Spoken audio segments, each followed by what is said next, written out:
Hi guys, welcome back to my channel. Today I'm going to be talking about the last episode of Glow Up, episode number 3, which was all things special effects. So make sure you like, comment and subscribe, and of course keep watching to find out a little bit more about what went on behind the scenes. Okay, so before we even start with that crazy challenge that we had, I just have to say, obviously, as soon as I got the call for Glow Up, I was so scared. Just knowing that I had to prepare myself to do some sort of prosthetics and special effects. Being a glam makeup artist, I've probably stuck on the tiniest piece of prosthetics, and I don't even know if it counts, like doing a mermaid Halloween look. But you know, I was watching videos, I was doing my research, just trying to prepare myself before the day came. And we got the clue from Maya the week before, and we're all kind of thinking, you know, it's sounding Doctor Who like, it's sounding like special effects. So in my head I'm just like, get into the zone. If you can make it past this, you can make it through anything, girl. So that's the mindset that I kind of had going into the week. So of course we arrived to our industry challenge at Doctor Who HQ, aka the TARDIS, I think. Is that what the inside of the TARDIS looks like? I've got no idea, but it was still exciting because Doctor Who is just such like a sick show, especially when it comes to like sci-fi and special effects. So looking at it as a makeup artist, I'm blown away by the characters that the makeup artists are able to create behind the scenes. And then to be introduced to Danny Marie, I was just like, wow, like this is insane. Your mind and your skill is just like extraordinary. Okay, so now the judges, so to start, the judges have obviously introduced the challenge to us. Danny Marie was there, and we find out that we're gonna have like a mini tutorial / masterclass just before we start. And honestly, this was so important because I have never seen a prosthetic this size. Like, it was literally the full face. All that was left was like the bottom lip and the chin. This was huge. So she starts explaining kind of the technicalities, the process that she would go through to create these beings. Every single word that came out of Danny Marie's mouth, I wanted to make sure that I wrote it down. So I've literally just got pages and pages of text scribbling away, trying to catch every little tip and trick that she was saying. This was insane. Like, you couldn't pay for a masterclass like this.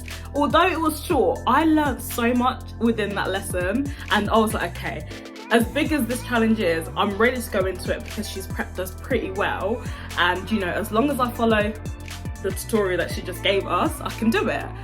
So I come to my model, I'm looking at this prosthetic and I'm just like, oh my god, how am I gonna get this on? I'm like fiddling around trying to cut holes so that he can breathe. I'm just trying to get through the whole process and stick it on. Luckily for me, she actually taught us to use a different adhesive, which I personally hadn't worked with before, but how she was applying it, it was so quick and seamless. So that's exactly what I was trying to do. The way she held her brush was the way that I was trying to hold my brush. Every single thing that she did, I was trying to copy it down to the T. Is it down to the T? Anyway, I was trying to copy it like exactly. So literally, I'm just gluing on it. It took me a while. And then I look over and Mikkel is pretty much like done sticking and he started painting. And I'm like, oh my god, why am I wasting time again? So I'm getting a little bit flustered and I'm like, okay, just keep going as you are. So I finally get the whole piece on. And then it comes to the painting. I pick up as many Pax paints as I can that are kind of within my colour palette. So like green, blues, so I can add a bit of like depth and definition. And I just grab the biggest paintbrush because I've learnt my lesson with small paintbrushes. I just grabbed the biggest paintbrush that I could, and I'm like mixing the blues and greens together, but I still wanted them to look completely different for like a marbly effect. And I just start whacking this poor guy. I just started whacking his head with paint, just trying to make sure that the colours kind of looked different and it looked like, you know, green skin. So that's what I was doing, and I finally get it all painted, and I'm trying to pick up like some gold, some glitter, some shimmer, just to add a bit of movement. Even like the additional prosthetic piece, I was hoping, like, I hope nobody else has done that same spot. And you know what, watching it back, the advice that Danny Marie said of elongating the neck by placing it like lengthways, that was so smart. Like, why didn't I think of that? It would have made such a difference on the whole look, and this is why I just think she's incredible. So obviously coming in to the creative brief, we walk in, you don't know what chair you're at, looking for the chairs, and I was so relieved to be sat in the blue chair. So I had two massive like tree prosthetics that I bought, and then I had like a bald cap which I'd put over the lips, and before I'd placed the bald cap I like sealed her lips with plasters, and then I applied the bald cap, and then on top of the bald cap I had silicone A and B which I was literally running in like strings down her face to make it look like it matched with the larger piece of prosthetics, and then I had to do the collodion scarring which I had never done before. So at this point I'm like, so much could go wrong, why am I doing this? And on top of that I had like the hot glue gun strips that I'd made that I wanted to stick onto the neck. So there was just so many pieces that I'm trying to juggle and like just cram it all in to create this thing that I've seen in my head since I was literally a child. So obviously in the show they edited it down a little bit shorter so you don't get to see my whole like speech, but for my character it was based on the Large Hadron Collider which went live back in like 2008, and seeing the things about it on the news, and you know, people speculating like, oh my god, imagine if they created a black hole. So this is the point that I like run to my computer and I'm googling like what would happen if you went for a black hole, trying to prepare myself, you know, for the potential end of the universe. And that's where I came across spaghettification, which is obviously something that there was no pictures of because it's a theory, it's not happened, like we don't know. So I'm just going off of these theories, and that is what I saw in my head.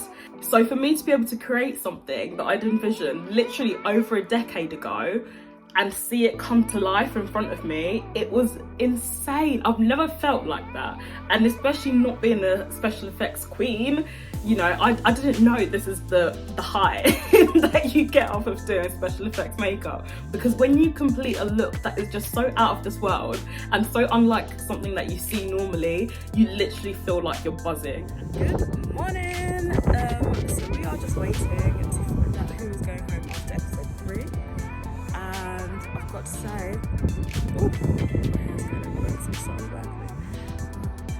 very nervous. This has literally been the scariest thing for me coming into this, so I need to just wait and see how the judges react. So obviously after this we go up and we present our looks and we find out that the judges did in fact like my work, so woo! I was so happy at this point. And what Dom actually said when I went up, he was like, Rachel, I love how much you love science, and honestly like, that was just perfection. They did say a lot of really nice complimentary things after that, and of course the usual tips and advice to carry on for next time, which I really appreciated. But do you know how relieved I felt to just know that I've got past special effects week? Honestly, getting through special effects week was just what I needed to feel like I'd found my footing in the competition, and I had more confidence because, you know, I'd tackled such a big challenge for me. So I felt like, you know, anything from this point forwards hopefully was going to be things that I'm more comfortable with, and if I can do well at this, then in the upcoming challenges I should be able to excel even.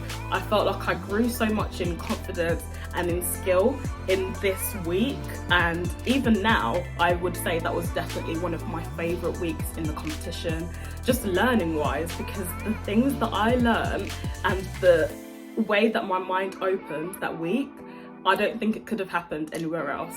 After that episode was done, I just felt so happy and relieved, and I felt like I really just needed some like self-care. So here is what I got up to. Hi guys, so we wrapped up episode 3 yesterday and we're all off today. Basically spent the day creating content and also getting some practice in, researching for the next episode. This is very exciting. It's just like sunset time now, about 5 o'clock, and I just came and sat outside on the balcony just to have a little breather, a little clear of the head. You know, the process can get so overwhelming, and I found that sometimes just sitting outside and just appreciating where I am, like taking some time out for gratitude, is just helping me get through this. I just had a lovely bath, watched a little bit of Netflix, and now I'm just out here on the balcony drying off with some fresh London air, and I don't know, this is literally my favourite day off so far. I just feel so relaxed and chilled. the time of my life.